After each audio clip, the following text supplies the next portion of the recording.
Hi, everyone. Thank you for joining me. R. Lee Ingalls here.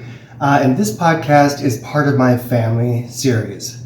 Today is May 10th, a sad day. For me and my family, it marks the third month that my mother left us. My father passed away in 2017, but my mother left us 3 months ago. And I can tell you, it's been a journey, one that's been full of surprises for me. And at this point, I can say I'm absolutely a different person now than I was before she passed away. And I couldn't really put my finger on exactly what was so different and why did I feel the way I was and why was I struggling in the way that I have been. And finally, it kind of came to me.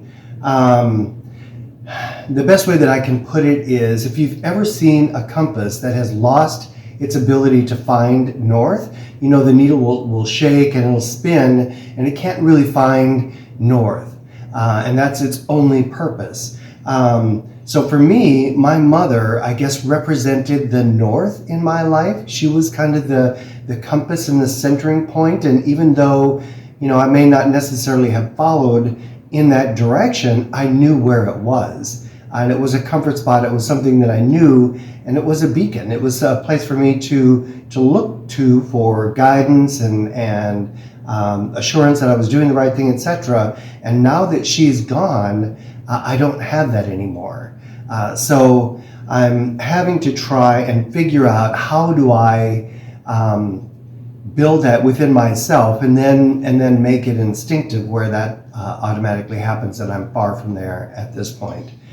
So yeah, it's kind of a difficult time still, and I would imagine it's going to be difficult for quite a long time. But I do want to say one other thing as well, and that is, or talk about one other thing as well, and that is one of the proudest outputs, if you will, of my life is a project that I worked on with my mother.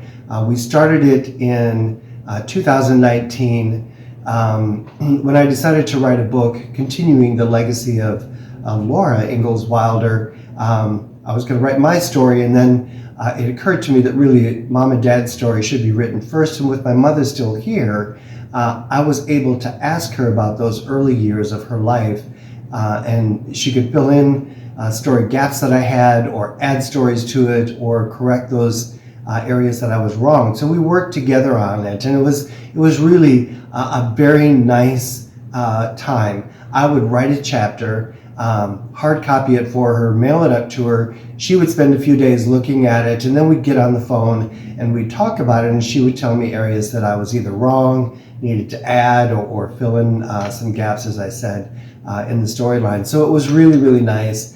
That was probably happened for the first maybe 3 or 4 chapters.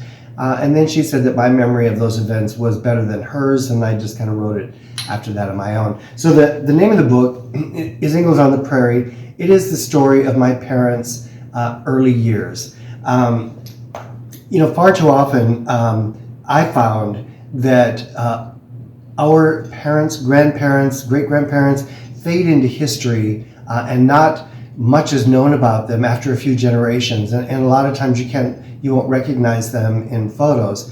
I didn't want that to happen to my parents. I wanted them to live on. And one of the gifts that Laura Ingalls Wilder gave us was telling us the story of regular, average Americans that lived in an extraordinary time in our nation's history. And my parents, they were an average American family. If you look at them, that's what you would think, that they are an average American family. But when you read about them and read the story of their life, you find their lives were really extraordinary. And some of the events that took place nationally and internationally had an impact on the family, and exactly what that impact was. So that was my goal, to make sure that they didn't fade into history, that they are remembered.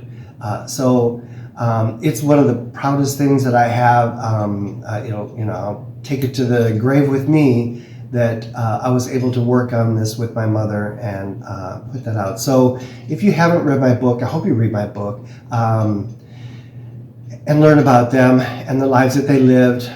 They are a generation that's fading away quickly. They were the last ones of my family's generation. And again, they lived through some extraordinary times, and the impact to their family was there and documented. So I just wanted to put this out there. Again, still struggling. 3 months after Mom passed away, I'm guessing that's going to go on for a while. I'm sure those of you that have been through this know what I'm talking about, but yeah, as I said, it's kind of new for me. So thank you for joining me.